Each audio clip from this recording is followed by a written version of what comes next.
The Dell Technologies Back to School event is on, with deals on top tech for class, hobbies, and more. Now, when you buy, you support a cause.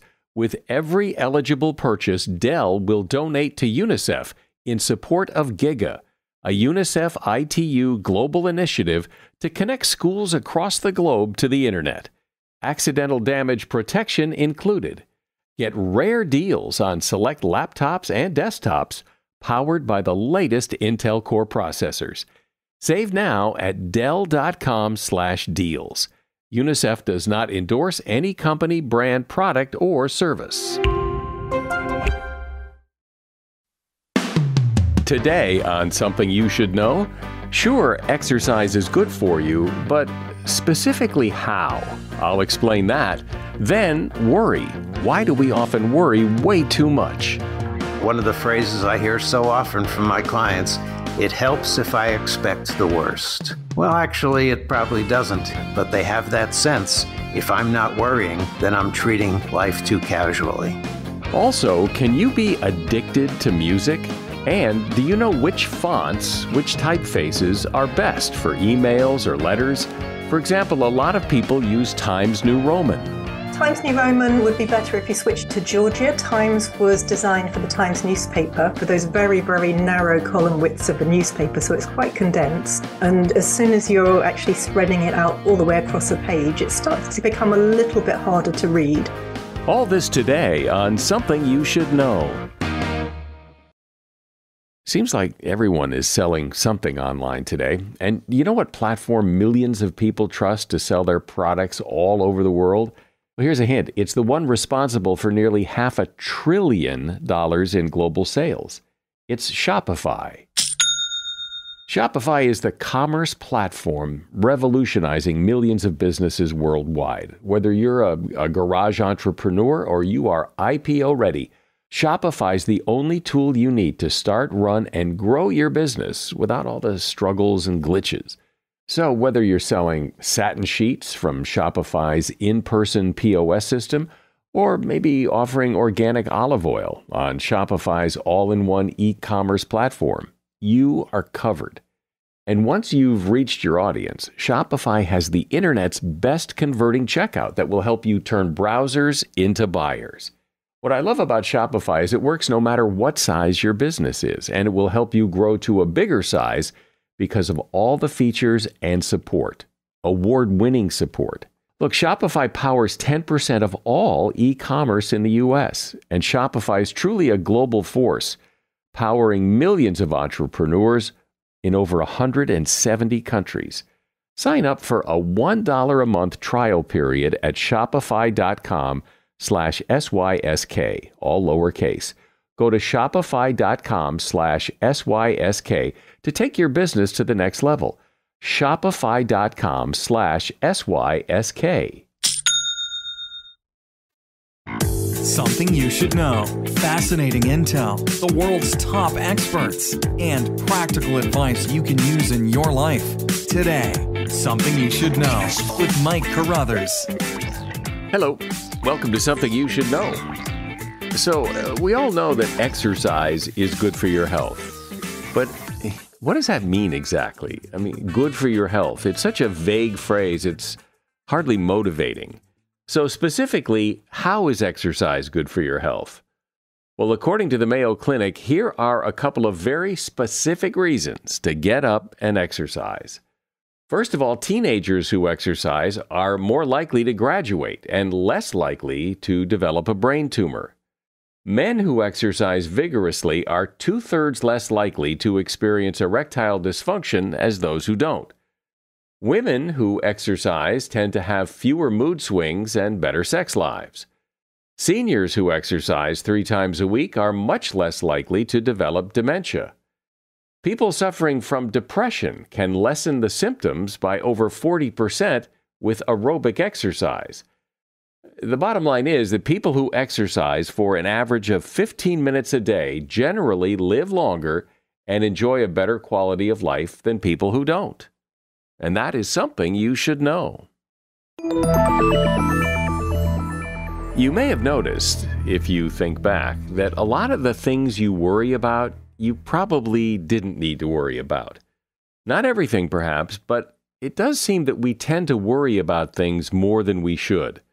Some people really overworry. There just seems to be something that compels us that when we don't know something for sure, we assume the worst. Why do we do that? And why do we hear so much today about worry and anxiety? Well, here to help understand all this better and maybe find a way to worry less is David Carbonell. He is a clinical psychologist who specializes in the treatment of anxiety disorders as a therapist, and he's author of a book called The Worry Trick: How Your Brain Tricks You into Expecting the Worst. Hey, David, welcome to Something You Should Know. Oh, hi, Mike. Thanks for having me. Sure. So first explain what worry is, and I'd like to know what's the difference between worry and anxiety? Worry is basically the cognitive part, the thinking part of anxiety. A person could have anxiety in several forms. They might have physical symptoms, shortness of breath, pulse picking up. They might have unpleasant emotions, feeling apprehensive, on edge. They might have anxious behaviors, biting my nails, avoiding something that I dread. And they can also experience anxiety in the form of thoughts, typically intrusive what-if thoughts. What if this meeting goes poorly? What if I catch a disease? What if my son flunks out of school? What if we lose the house? That kind of thing. And so those thoughts, mostly, not always, set up by the presence of the what-if clause, that's the form of worry that most people struggle with. And oftentimes, it seems, we worry about things that we probably never needed to worry about, but sometimes we worry about things and it was a good thing we worried. So clearly worry has a role, but so when is it a problem? Worry can be useful if it tips me off to something that I have to do, that I have to tend to. Gee, what if I'm not ready for that meeting next week and I haven't prepared? Well, it tells me prepare. And once having gotten that message and having prepared, well, then I don't need the message anymore. And hopefully, ordinarily, that message will drop off my radar once I've taken the necessary precaution of preparing for the meeting or arranging a doctor appointment or whatever. All too often, though, even if I have taken the message and made my preparation, or even more commonly, when there really isn't any preparation to do, the worry persists. And it functions like an annoying neighbor who keeps coming around, tapping me on the shoulder. Have you thought about what will happen if you die next month? And there's nothing I can do with that information. The neighbor's just annoying, and I have to figure out what's a good way to relate to this thought, because since it's not a neighbor, I can't tell him go home. The thought is in my own mind. And that's the challenge for people dealing with chronic worry. How can I relate to the presence of this intrusive, unwanted reminder of something that probably isn't going to be an issue? So why is it, do you suppose, that some people handle worry so much easier and other people see trouble where it's just not there? Well, there seems to be strong indicators that there are genetic predispositions to this, that right from birth, some people are born better candidates than others to have trouble with this. Some people come to having a panic attack or chronic worry episodes rather naturally, and other people seems like, gee, they couldn't have a panic attack if you paid them to do it. They just don't have the temperament. They'll have other difficulties in life, but not that. So first off the bat, predisposition, that anxiety disorders tend to run strongly in families. And if you find one person in this generation who's had trouble with an anxiety disorder, odds of finding others back a generation or more are something like 3 to 4 times as high as if you looked at a random person on the street. So there's genetic predisposition, and there's the learning of what happens to them. How do they deal with their first episode? Did they get help? Did they have good information? They might outgrow that first episode immediately. If they didn't, they might labor in secrecy and fear and doubt. And that's the breeding ground for a chronic problem. Well, certainly there are children who suffer with anxiety problems, and I imagine if they don't get some help, that's not going to go away by itself. Or maybe, does it ever just go away by itself? Probably not. Not going away by itself in the sense that parents don't recognize it, nobody does anything differently, and it just fades away. Now, it's very common for children to have, ordinary childhood phobias. Those tend to be outgrown. Fear of the dark, fear of the lion in the closet, and so on. Those are developmental stages that kids tend naturally to outgrow. But a child who, in particular, has a tendency to worry, a child who watches health commercials, public health messages on television, and worries about those diseases that they're talking about, who sees the message from the Cancer Society looking for donations and begins to worry, what if my family gets cancer? That's probably not going to be outgrown. A child who has that habit's probably going to stick unless something happens to help them set that aside. Is there a sense of why, somebody can hear the same information, that I tried to call mom and she didn't pick up the phone. I'll try her again later. She must not be near her phone. And then someone else hears that and assumes, well, she must have been in a car crash. She's probably dead or in a ditch. And what happens in the mind that story goes one way with one person and the other way with the other person? Well, one way of thinking about it is people who have this tendency towards anxiety and worry, they're much more susceptible to doubt than the average person. And that's a big highlight of worry. People experience doubt and they treat it like danger. And so the person oriented to worry, mom or my spouse doesn't pick up the phone the first time I call, it's not going to occur to them that there are other explanations. This is dangerous. I have to remove that doubt. I must be sure. Whereas other people are more prepared to roll with the uncertainties. Well, if I can't reach her now, I'll probably be able to reach her in a half an hour. So it's that misunderstanding of doubt and treating it like danger that's at the heart of this. It seems to me that when somebody is a worrier, if they're worried that, mom's not picking up the phone, so something horrible must have happened, and then they find out nothing happened, it was fine, she just wasn't near her phone. The next time it happens, that person doesn't think back, well, the last time this happened, it was nothing, so this time it'll be nothing. We don't learn from experience that we over-worry. No, the repeated experience of discovering the thing I worried about didn't happen will not really do anything to soothe the chronic worrier. And partly that's because they tend to do things in response to the thoughts they have of doubt. Maybe they'll drive past mom's house and see does the car seem to be there. Maybe they'll call others. Maybe they'll literally try and talk themselves out of it. They'll respond in ways which most of us can recognize, gee, that wouldn't do anything to enhance the safety of a close relative. But they'll still think, well, maybe it helped somehow. And so then they're caught in a bind. They have to keep repeating these, what we call safety behaviors, each time they experience the doubt.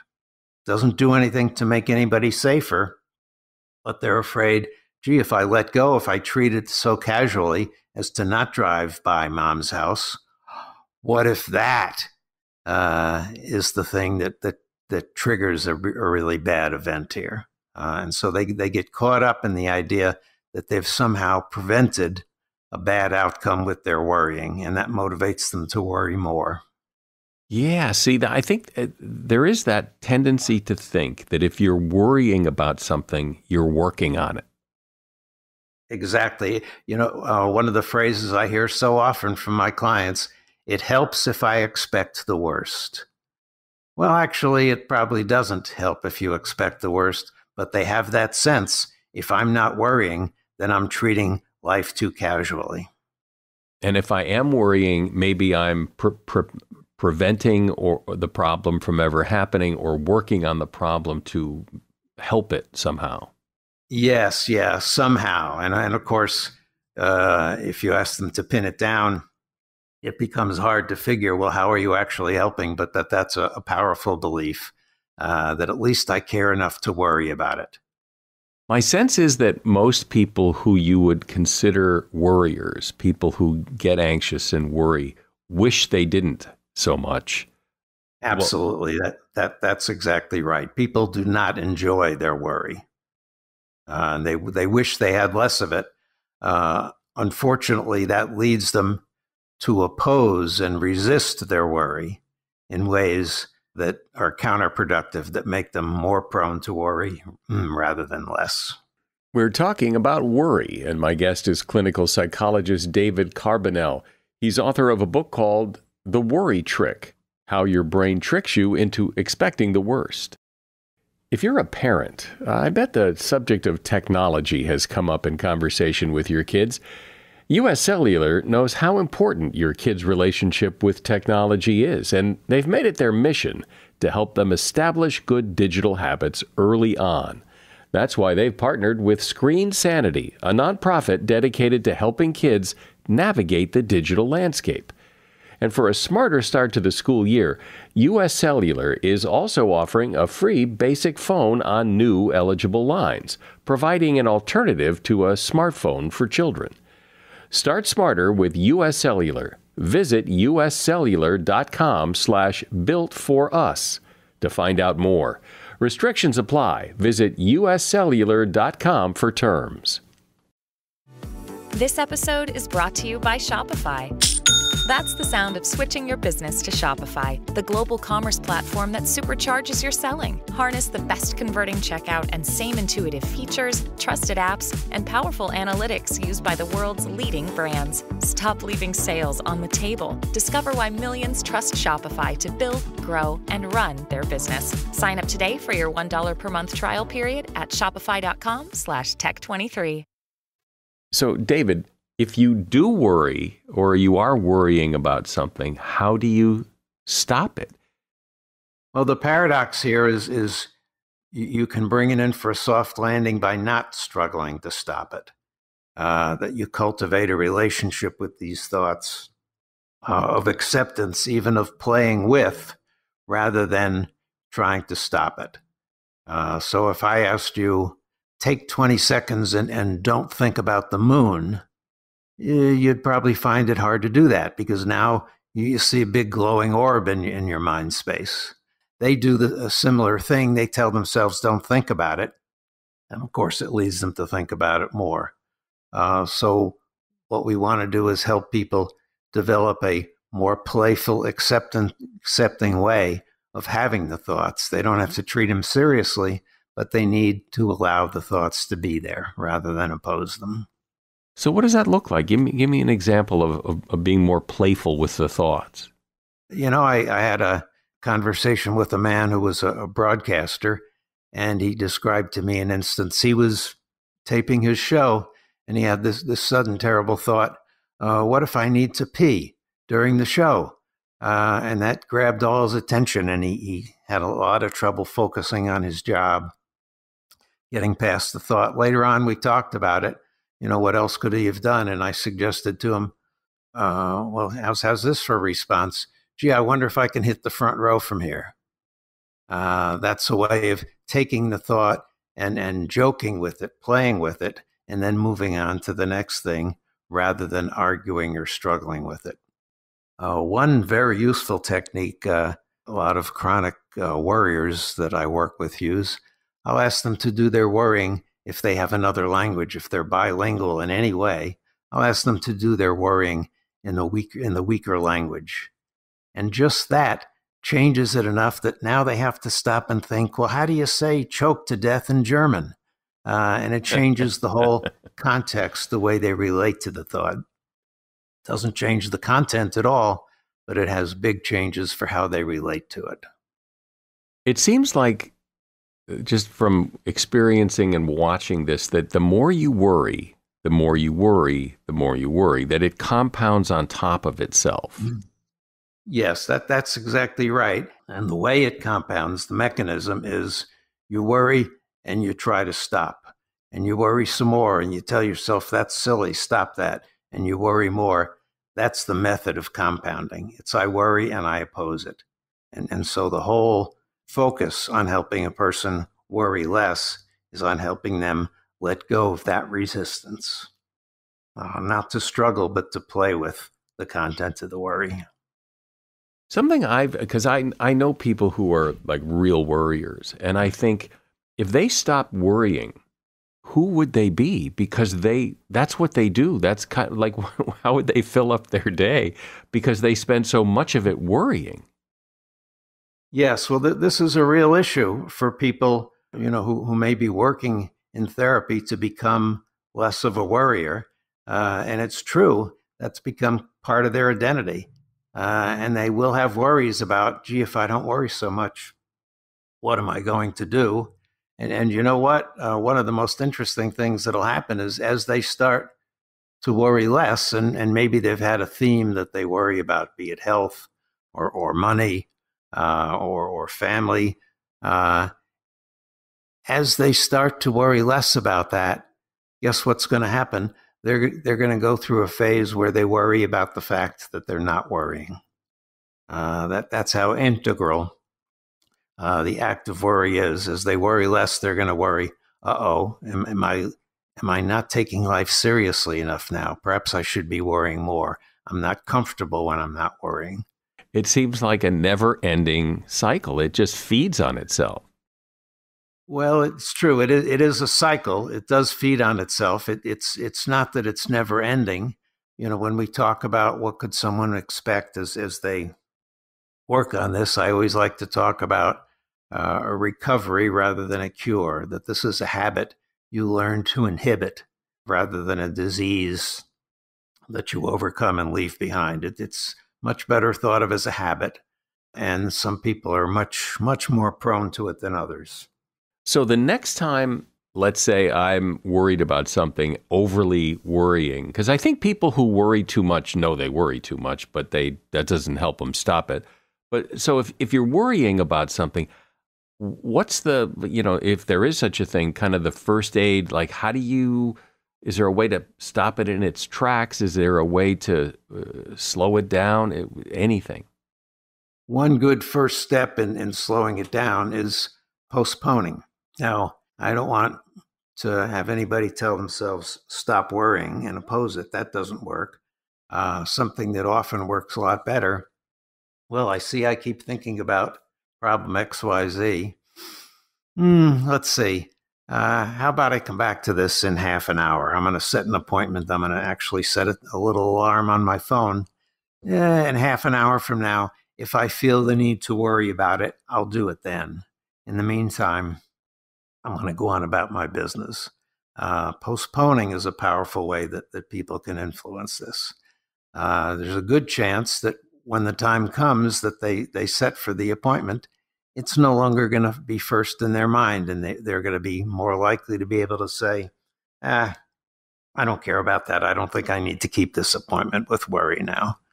So that's a very good first step. Let me postpone this. If this is important, it'll be important in an hour and a half. I'll come back to it then.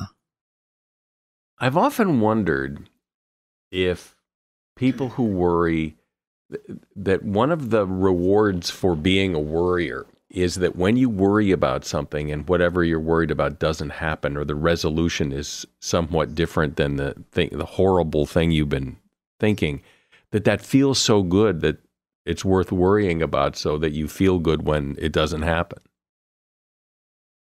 Well, there's some of that. It feels good for it to stop. And they also have, in all sincerity, a sense that somehow they played a role. If I hadn't worried, maybe it wouldn't have turned out so well. So they get the relief, and they also feel like, I've been the best person I could. I worried, and therefore my child is okay. I worried, and therefore this project turned out all right.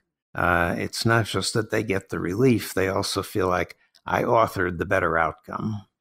Well, this has been really insightful because I think a lot of us have worried about things that we never needed to worry about. And yet we went through that whole process, as you described, how our brain tricks us into thinking there's danger, and then we expect the worst and we're ready for a fight. And it's all so pointless, and yet it's so hard not to do. I've been speaking with David Carbonell. He is a clinical psychologist who specializes in the treatment of anxiety disorders.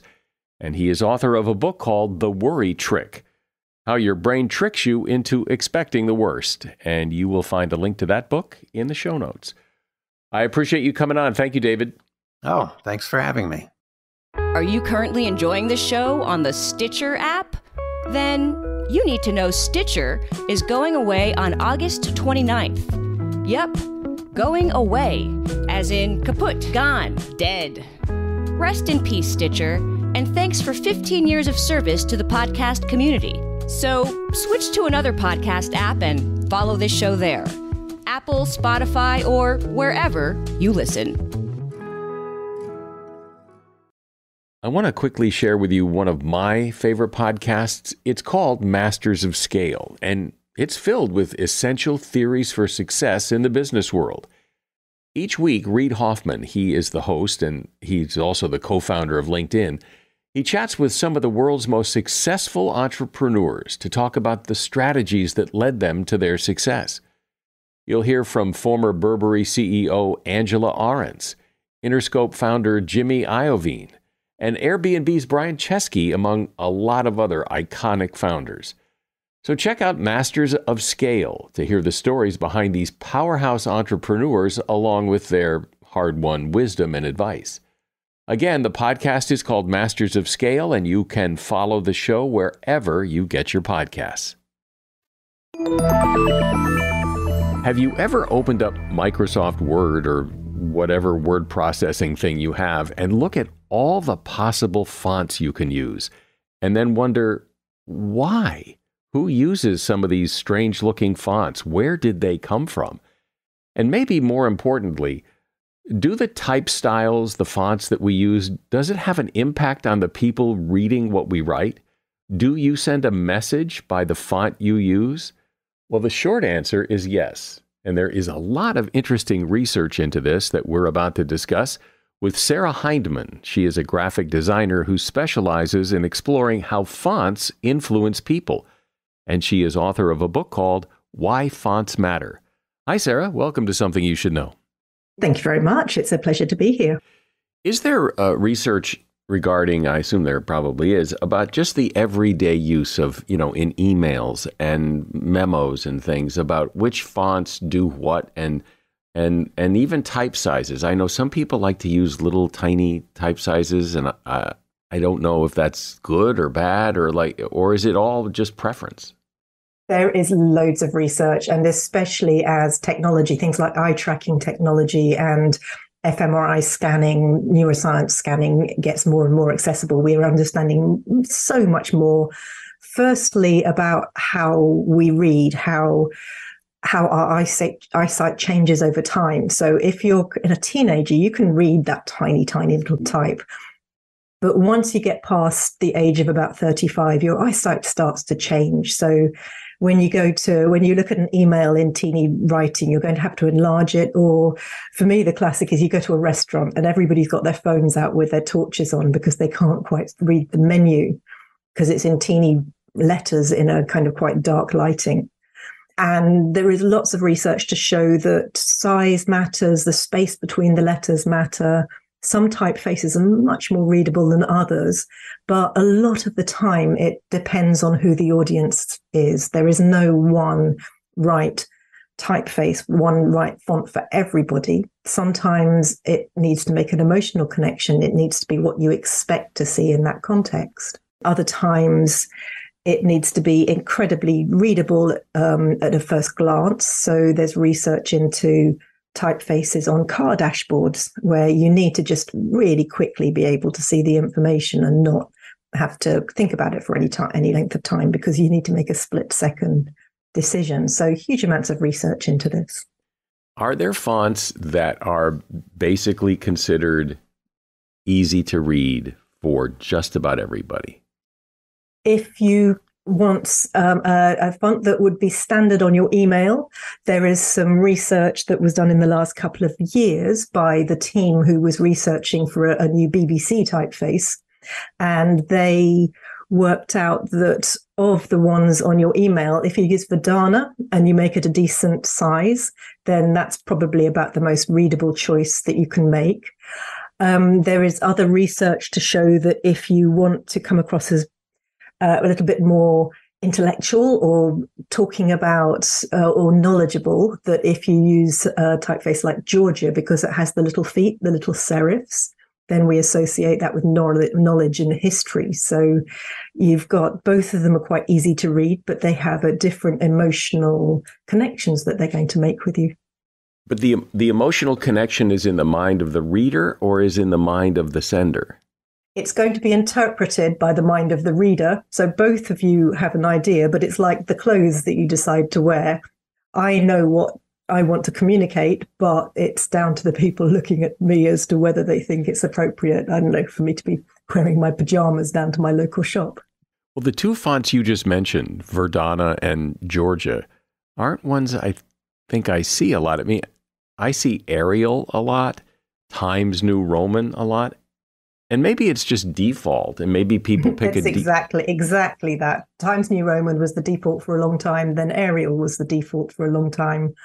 So unless you really want to think about fonts or you really want to care about them a lot of the time, you'll just use whatever's there in front of you because it's all about just writing and communicating.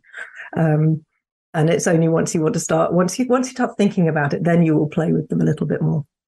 But are those good choices? I mean, does the research show that, Arial, Times New Roman, that just if you just want to send out a memo and get people to read it, no problem? Times New Roman would be better if you switched it to Georgia. Times was designed for the Times newspaper, and it was designed for those very, very narrow column widths of a newspaper, so it's quite condensed. And as soon as you're actually spreading it out all the way across a page, it starts to become a little bit harder to read. And the same with Arial. It's not designed for readability so much as the more modern typefaces like Verdana, which have been designed with characters that make them look different from each other. So at a glance, you can read them much more easily. Can you trace back the origins of all these fonts, or do some of them, they're so old there is no story, or what? So the very first printed typefaces appeared in China and Korea centuries before they started to be used in Europe. And the first printed typefaces in Europe were designed in Germany in the mid-1400s. Lots of people were trying to invent mechanical handwriting because there was so much demand for written books. And it was a man called Johannes Gutenberg who's generally credited with printing the first ones, although, as I said, lots of other people were trying to, and he also had a team around him. So he printed in what were really kind of Gothic typefaces. If you think of a heavy metal record cover, those kind of really spiky Gothic typefaces you might see on that. But at the time, this is what handwriting looked like. So he just he made metal printing type out of what looked like the handwriting of the day. So in a way, this would have been the most readable. This was like the Times New Roman or the Arial of the 1400s because it was so familiar.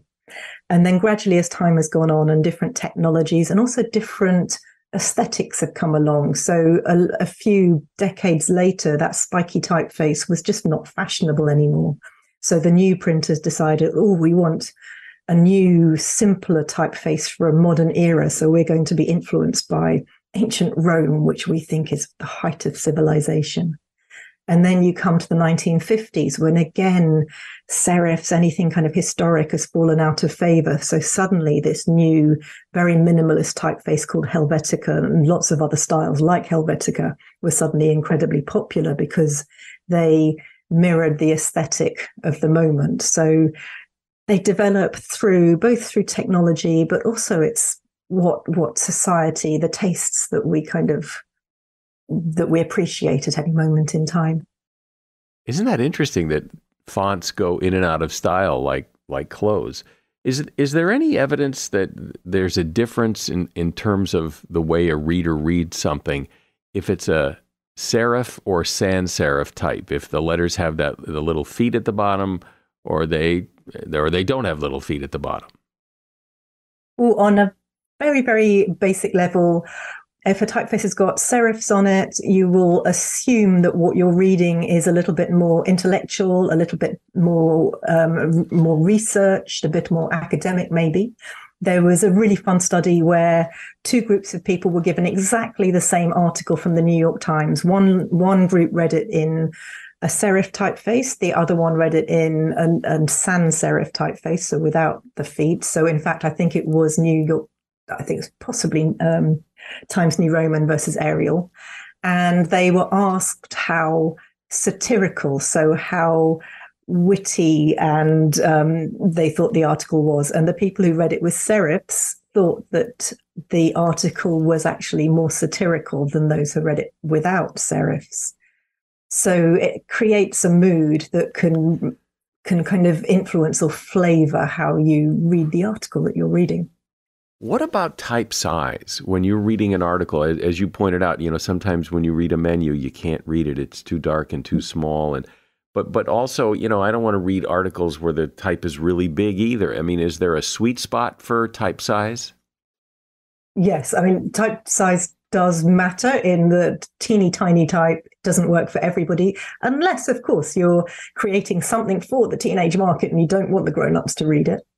And as it gets bigger, absolutely, it starts to shout. I mean, these days, because we look at things on our screens, you never quite know what size type is going to enlarge or shrink down to, but there is a sweet spot which designers, or you can see for yourself when you're looking at a screen. And it also depends on whether you're looking at it on a computer screen or your phone, because you'll hold one much closer to your face than another. So if you're holding it closer, you can have much smaller type. So you take lots of things into consideration. And at the end of the day, type has to be tested in the circumstances that you're going to read it in. So there's no point saying, oh, you should always use 12-point type, because that's not going to apply across everything. Well, that's an interesting point, because how you send it may not be how it's perceived by the other person, because they may be looking at on their phone. They may be looking on it on a huge computer monitor. You don't know how they're reading it. So is there any kind of default, no matter how they read it, this is probably going to work best? Definitely don't go and use that fancy new font that you've just downloaded from somewhere, because if they don't have it on their machine, it's just going to default to Arial or to Times New Roman. Don't shout at people. Uppercase letters, all caps, it just shouts. So I think that for me would be one of the big things not to do. When you get an email and it's all caps in the subject, and it's just, stop shouting at me. Unless I guess they want to shout at you. If you want somebody to read your email, maybe you don't really want to shout at them first. Probably not. So if I sent you an email, let's just say to confirm this interview, and you responded, what would I be reading? What typeface and what size would it come back at? What do you use? Mine would come back to you in Georgia, because I know that you're going to have it on your system, and I want the serifs because I want you to know that I'm a little bit of a nerdy kind of type geek. And it's going to be, I would imagine, in 12 or 13 point. I set that as a default a long, long time ago, so I don't go and change it every time. But if you've set your browser to default to something else, then it's going to translate it and make it look. You might have set your email to convert everything into bright magenta Comic Sans in 16 point, and I have no control over that. Yeah, I can assure you I didn't. It would have given me quite a comedic voice, though. In fact, I wouldn't even know how to do that. And so I wonder, you hear rules like if you're writing a resume or something, don't use a lot of different typefaces what about all that? What does the mind do when there's lots of bold or lots of underlines and lots of different typefaces on a document? I mean, my sense is it's kind of cluttered and hard to read, but is there research on that? There's a really a great study where they actually measured how much people frowned when they looked at different types of designed pages.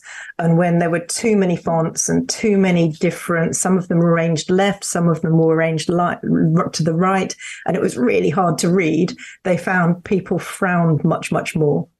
And when typeface when environments were much easier to read, so they had more space, they had fewer fonts, and it was much easier to navigate around the page, they found that people didn't frown. And in fact, it made them feel happier. And they were much more likely to then respond to the email, whether it was replying to it, whether it was buying something. So I really like the idea that somebody actually sat there and measured frowns for this. And I completely agree. If there's lots going on the page, it's like being in a really noisy nightclub. Everybody's clamoring for your attention. You don't really know which words to read because all of them are shouting at you. When I look at Microsoft Word and I look at all the fonts there, and you say that's just a tiny sliver of all the available fonts in the world, who created those? I mean, I don't mean by name, but generally, who are the people that create fonts, and do they make money because they're now part of Microsoft Word, or like, do they get royalties from that? Sadly, I don't think any type designers get royalties from putting their fonts on Microsoft Word. They do. So there are lots of different places that as a designer I would get fonts from. There is a lot of your listeners might use Adobe products, and Adobe fonts come built into their products, and the type designers who design those fonts, they definitely get royalties. So the big type foundries who will also basically lease you the fonts that you can use. It's a little bit like the record industry. So they're like the record companies, and the type designers are like the musicians, and each of their fonts is like the record that they release. So they're published by these big type foundries.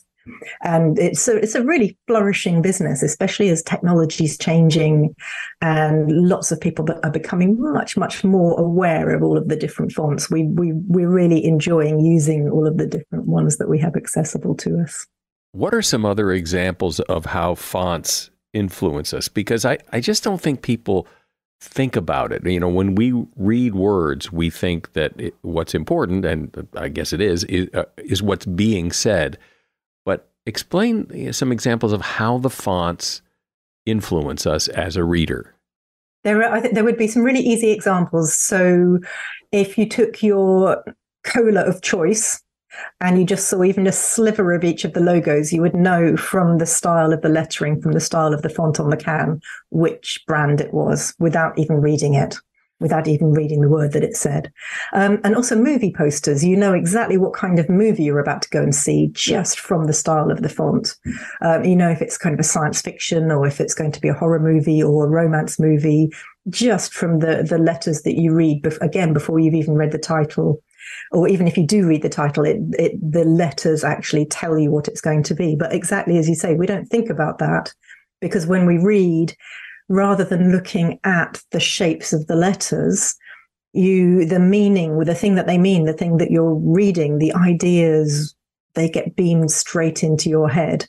So you go straight from looking at something to ideas and imagination or songs or flavors. And actually how they got there is not something that you ever really need to think about. I know you've done a lot of research yourself and work in this. Is there anything else that people would find really surprising or interesting in terms of the way fonts influence us? So I'm really interested in how different typefaces interact with our different senses. And one of the very early pieces of experiments I did was looking at how if I give you two identical jelly beans to eat and I get you to look at either a curved typeface or a jagged typeface, how you will actually perceive the jelly bean as tasting sweeter or sourer. And that's now been published as a study, which I find really exciting because I'm a graphic designer, not a scientist. So when the scientists take my work seriously, it's great. But then I decided to get really clever. And I thought, okay, we know if a product's expensive because you have a really expensive looking font on it. You know kind of what an expensive looking font looks like. It's very skinny. It might have some very sort of hairline details on it, whereas a very cheap font looks kind of almost like childish. It's very round. It looks a little bit more like it's been drawn with a child's marker pen, paintbrush. So I thought, okay, I bet I can make chocolate taste much, much more expensive. And I went along to an event and I tried putting chocolate in either expensive or cheap typefaces. And then I asked people how it tasted. And the first day it went brilliantly. I had expensive chocolate. People rated it as tasting more expensive. They enjoyed it more. And then the second day I ran out of chocolate because it turns out your experiments are really popular if you give away free chocolate. So the second day, I did the same thing again, but I took along some really cheap chocolate this time. But at the end of the day, I tallied up the results again, and I was really a little bit disappointed, surprised, because not only had it not worked, but actually the people who'd eaten the cheap chocolate to the expensive typeface, the expensive font, rated it as tasting even cheaper and nastier. And then when I went along and asked the scientists what on earth had I done wrong, they said, it's because you tried to convince people that something expensive that something cheap was expensive. And when the anticipation and the actual experience didn't match, it amplified the cheapness of what you were trying to give them. So I think the moral at the end of this is a typeface, a font can nudge your perception a little bit. It can add a tiny little bit of sweet sprinkles to something, but it can never convince you that something is what it's not. Well, this is such a great example of a topic, of a thing that we all use all the time, either as a reader or a writer. Typefaces are influencing us and influencing the people who are reading our stuff. And we know so little about it. Now we know a little bit more. I've been talking with Sarah Hindman. She's a graphic designer and author of the book, Why Fonts Matter. And there's a link to that book in the show notes. Thanks, Sarah. This was really interesting. Thank you very much. It was a pleasure talking to you. Have you ever found yourself craving your favorite song or favorite artist? Well, it really is a craving. In fact, music is, in essence, addictive because listening to our favorite tunes or catchy new songs triggers the brain to release dopamine. And we all love our dopamine.